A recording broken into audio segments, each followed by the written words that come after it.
आप सभी का स्वागत है UP Academy for Civil Services में। मैं बहुत ही क्लियरली बता दूं कि ये मैं जो 15 से 20 वीडियो बनाऊंगा ये प्योरली है यूपी ट्रिपल एससी की जो परीक्षा 1 दरोगा है उसके लिए। तो अगर आप उस एग्ज़ाम की तैयारी कर रहे हैं तो ही इसको पढ़िएगा। बहुत सारे बच्चे क्या करेंगे कि यूपी पीसीएस को इसको भी साथ में मिक्सअप कर देंगे। मत करिएगा, एक बार में एक एग्ज़ाम की तैयारी करिए। ये भूल मत करिएगा कि 1 दरोगा को और पीसीएस को साथ में कवर कर ले, नहीं कर पाएंगे। आपको इसे पास करना है क्योंकि देखिए ये एक पहला नहीं है, ये आखिरी स्टेप है। इसको पास किया तो सिर्फ और सिर्फ क्या है, दौड़ है या पैदल चलना और कुछ नहीं है। ठीक है ना। तो ये बहुत ज़रूरी एग्ज़ाम है। आप इसको ये बिल्कुल मत मानिएगा 19 या 20 हज़ार लोग, मात्र 19 से 20 हज़ार लोग पेपर दे रहे हैं, उसमें से 700 लोगों का चयन होना है। तो आपको अपनी पूरी ताकत झोंक देनी चाहिए इस एग्ज़ाम में। तो पीसीएस के पीछे बिल्कुल मत पड़िएगा, ये बात ध्यान रखिएगा।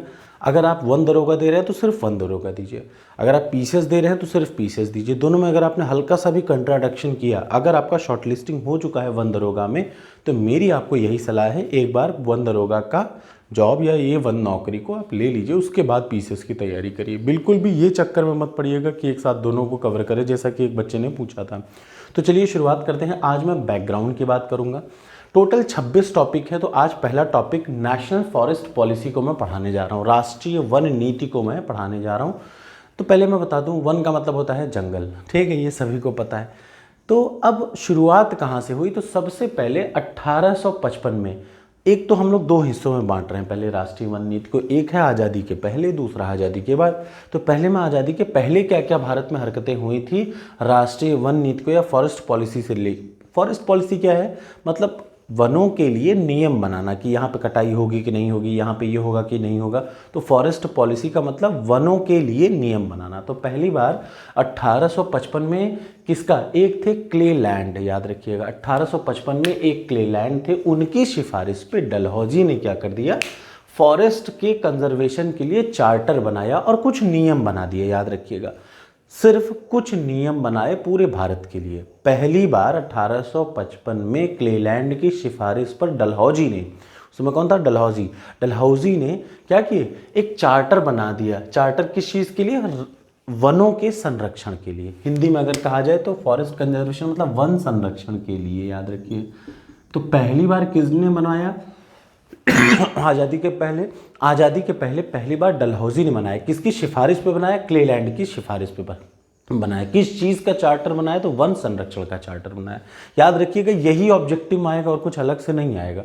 उसके बाद फिर क्या हुआ, 1864 में भारत के लिए पहली बार एक अधिकारी चुना गया, महावन का निरीक्षक, महाभारतीय महावन निरीक्षक, पहले भारतीय महावन निरीक्षक या पहले फॉरेस्ट कंजर्वेशन, फॉरेस्ट, भारत के पहले फॉरेस्ट कंजर्वेटर बनाया गया 1864 में। किसको बनाया गया, आप सामने नाम देख पा रहे हैं, सबसे ज़रूरी डेट्रिस ब्रांडिस। ब्रांडी एक है शराब का ब्रांड, तो वही है डेट्रिस ब्रांडिस।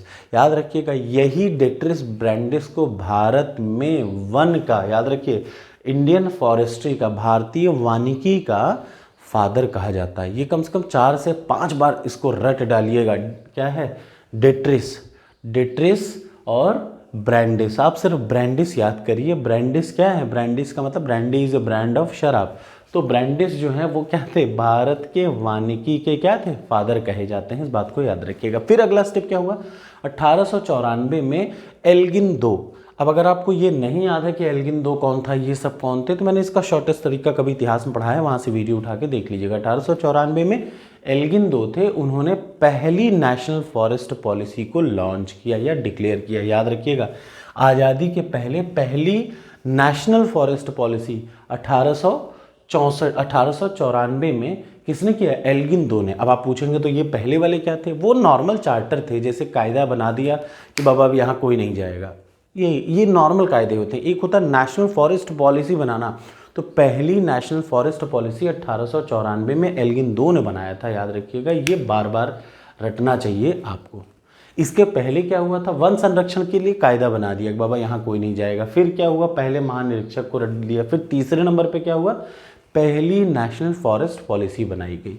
अब आज़ाद हो गया भारत। आज़ादी के बाद आफ्टर इंडिपेंडेंस क्या कितने वन नीति आई, तो सबसे पहली राष्ट्रीय नेशनल फॉरेस्ट पॉलिसी, भारत की पहली, आज़ाद भारत की, क्वेश्चन याद रखिएगा, आज़ाद भारत की पहली राष्ट्रीय नेशनल फॉरेस्ट पॉलिसी 1952 में। लेकिन भारत की पहली राष्ट्र पॉलिसी, फर्स्ट नेशनल पॉलिसी, वो क्या है 1894 में। ये दोनों चीज़ में अंतर याद रखिएगा। फर्स्ट नेशनल फॉरेस्ट पॉलिसी 1894 में, लेकिन आज़ाद भारत की पहली राष्ट्रीय वन नीति 1852 में। अब 4 वन नीतियाँ 4 बार चेंज किया गया, तो आपको शॉर्ट ट्रिक्स पहले बता दूँ, इसको रट डालिएगा 52, 88, 16, 18। 52, 88, 16, 18 रट डालिए, कम से कम 10 बार इसको लिख डालिए। 52, 88, 16, 18 1952 में पहले आज़ाद भारत का first national forest policy launch की गई, जिसमें ये कहा गया कि भारत का जो भौगोलिक क्षेत्र है, भारत का जो जियोग्राफिकल एरिया है, उसके 33% पे 33% या 1/3 भौगोलिक क्षेत्र पर किसका विस्तार होना चाहिए, वनों का विस्तार होना चाहिए या फॉरेस्ट का विस्तार, एक्सपेंशन होना चाहिए, जिसमें अगर वो पहाड़ी इलाका है जैसे उत्तराखंड है तो वहाँ 60% मेंटेन होना चाहिए। मतलब उत्तराखंड के 60% जगहों पर क्या होना चाहिए, सिर्फ वन ही वन होने चाहिए। 40% में रेजिडेंशियल या रहने के लिए बनाइए, ठीक। लेकिन मैदानी क्षेत्रों में 20% और पर्वतीय क्षेत्रों में 60% रखा गया। ये याद रखिएगा। मैदान का मतलब कहीं ज़मीन है प्योर, जैसे हम लोग मैं प्रयागराज से बोल रहा हूँ तो मेरे यहाँ 20% हुआ, और जो उत्तराखंड के, जब मैं नैनीताल में था तो वहाँ नैनीताल में क्या है 60%। दूसरी इंपॉर्टेंट चीज़ इसमें क्या है ये 3 पार्ट में वनों को 3 हिस्सों में डिवाइड किया गया। याद रखिए, सबसे ज़रूरी, इससे क्वेश्चन आएगा तो यही 2 में से एक आएगा। पहाड़ों पर 60%, नॉन पहाड़ों पर 20%, ठीक है। पहली बार इंडिपेंडेंट इंडिया की, स्वतंत्र भारत की पहली राष्ट्रीय वन नीति आई थी। इसका दूसरा इंपॉर्टेंट पॉइंट क्या है, वनों को जो है ना वो 3 हिस्सों में बांटा गया। सबसे पहले रिजर्व फॉरेस्ट, संरक्षित वन, दूसरा नेशनल फॉरेस्ट, राष्ट्रीय वन, और तीसरी संज्ञा दी गई विलेज या रूरल फॉरेस्ट की, जिसका नाम था क्या, ग्रामीण वन। तो याद रखिएगा, ये पूछ सकता है, ये पूछ लेता है। एक्चुअली ये इस हिसाब से मैंने बनाया है, कोई मैं वन दरोगा की परीक्षा नहीं दे रहा हूँ, लेकिन वन दरोगा के सिलेबस के अकॉर्डिंग मैंने बना रखा है। चूँकि पहले ACF RFO का पेपर होता था, उसी पेपर में ये सब बहुत पूछता था, तो इस वजह से मैं बना रहा हूँ। तो चलिए नेक्स्ट शुरुआत करते हैं नेशनल फॉरेस्ट पॉलिसी 1988 की। बार बार याद रखिएगा, पहले आफ्टर इंडिपेंडेंस, पहली 1952, दूसरा 1988, 52, 88, 16, 18। याद रखिए 52, 88, 16, 18 रट डालिए। देखिए, जब आप पहले शॉर्ट ट्रिक रट लेते हैं ना तो आपको फिर बहुत कुछ नहीं रटना पड़ता, आपके दिमाग में एक बार बन जाता है। जैसे ही आएगा national forest policy after independence 52, 88, 16, 18। 52 में क्या है, 2 इंपॉर्टेंट पॉइंट। 88 में आ जाइए, 1988 का सबसे पहला इंपॉर्टेंट कॉन्सेप्ट है कि इसमें सामाजिक वन स्कीम, सामाजिक वानिकी स्कीम की शुरुआत की गई। सोशल फॉरेस्ट्री स्कीम को लॉन्च किया गया, एकदम अच्छे से रट लीजिए, सोशल फॉरेस्ट्री स्कीम को लॉन्च किया गया 1988 में। दूसरा, इसमें फिर कहा गया कि देश के 1/3 भागों पर क्या होना चाहिए, वनारोपण होना चाहिए। मतलब वन का आरोपण, वन लगाओ, बढ़ा लो, ठीक। और तीसरा जो है प्राकृतिक धरोहर या बायोडाइवर्सिटी प्राकृतिक धरोहर, मतलब जो जो चीज़ें जैसे संरक्षित वन है, ठीक है, उपवन है, तो उनको धरोहर मानना, और साथ ही जो बायोडाइवर्सिटी कंजर्वेशन, जो जितने भी बायोडाइवर्सिटी हैं उनके कंजर्वेशन पे ध्यान देना। ये 3 इंपॉर्टेंट फैक्ट्स थे 1988 के राष्ट्रीय वन नीति के, याद रखिएगा। देश के 1/3 पे वनारोपण, ये कहा ही गया। सोशल फॉरेस्ट्री स्कीम लॉन्च की गई, ये मेन इंपॉर्टेंट है इसका।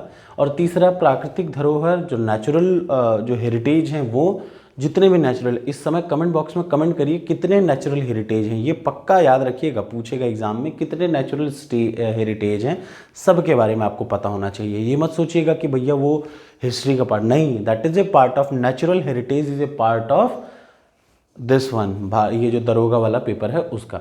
अगला, नेशनल फॉरेस्ट पॉलिसी 2016 की मैं बात करूं तो वुड इज़ गुड पॉलिसी को अडॉप्ट किया गया था। इसमें वुड इज़ गुड, ये ऐसे ही रट डालिए, वुड इज़ गुड पॉलिसी को 2016 में अडॉप्ट किया गया, मोदी गवर्नमेंट आई तो, ठीक। अब इसमें क्या हुआ, इसमें एक अलग काम किया गया। इसमें 1/3 पे कहा गया कि वनों का विस्तार होना चाहिए। कितने पे, पूरे भौगोलिक क्षेत्र पे 1/3 भागों पर वनों का विस्तार होना चाहिए। लेकिन इन्होंने ये जो पर्वतीय क्षेत्र का 2/3% था कि पर्वतीय क्षेत्र में 2/3 क्षेत्र वन के आरक्षण में होने ही चाहिए, वन होने ही चाहिए, उस बाध्यता को खत्म कर दिया। ये बात सबसे इंपॉर्टेंट है। 2016 की पॉलिसी का। ठीक है, तो ये दो इंपॉर्टेंट फैक्ट है 2016 की पॉलिसी का। अब आ जाइए 2018 की नेशनल फॉरेस्ट पॉलिसी का। ये जो 2018 की नेशनल फॉरेस्ट पॉलिसी है ये 1988 वाली फॉरेस्ट पॉलिसी की जगह लेगी, याद रखिएगा। ये एक बार पूछ सकता है कि 2018 की जो नेशनल फॉरेस्ट पॉलिसी है वो किस पॉलिसी का जगह लेगी, तो 1988 वाली पॉलिसी का जगह लेगी। इसका ये कहना है कि 1/3 क्षेत्रों पर वन और वृक्षों का आच्छादन होना चाहिए। अभी तक वनों का नाम जिक्र हो रहा था, यहाँ पे कहा गया वनों और वृक्षों का, दोनों का आच्छादन या फिर ओवरलैपिंग होनी चाहिए, पूरी की पूरी जगह भर डालिए। तो ये है नेशनल फॉरेस्ट पॉलिसी का पहला वीडियो। कैसा लगा कमेंट बॉक्स में कमेंट ज़रूर करिएगा, इच्छा लगे तो लाइक करिएगा, नहीं तो मत करिएगा। इसके अगले ही वीडियो में जो कि आज शाम को आपको मिल जाएगा उसमें मैं बताऊंगा 2021 का जो स्टेट ऑफ फॉरेस्ट पॉलिसी है 2021 में जो आई थी 17वीं राष्ट्रीय मतलब क्या कहते हैं 17वीं राष्ट्रीय वन रिपोर्ट, वो फिक्स है कि वहाँ से एक प्रश्न आएगा, याद रखिएगा। कौन सी? 17वीं राष्ट्रीय वन रिपोर्ट से एक प्रश्न फिक्स आएगा। 2 प्रश्न आपको कंफर्म दिख जाएंगे संस्थान। तो पहले मैं ये पढ़ा चुका पहली वीडियो में, दूसरी वीडियो में मैं पढ़ाऊंगा छोटा सा वीडियो बना के 2021 की जो फॉरेस्ट की जो भी वो बनाई गई, फॉरेस्ट का क्या कहते हैं, जो भी रिपोर्ट तैयार किया गया 17वीं फॉरेस्ट का रिपोर्ट, उसके बारे में बताऊंगा। उसके बाद मैं आपको बताऊंगा क्या सबसे ज़रूरी चीज़, अलग अलग संस्थान कहाँ कहाँ पे हैं। ठीक है, जैसे नेशनल फॉरेस्ट कंजर्वेशन संस्थान कहाँ पे, इंस्टीट्यूट कहाँ पे, ये सारी चीज़ें पढ़ाऊंगा। तो कैसा लगा वीडियो ज़रूर बताइएगा। पहला वीडियो यही था।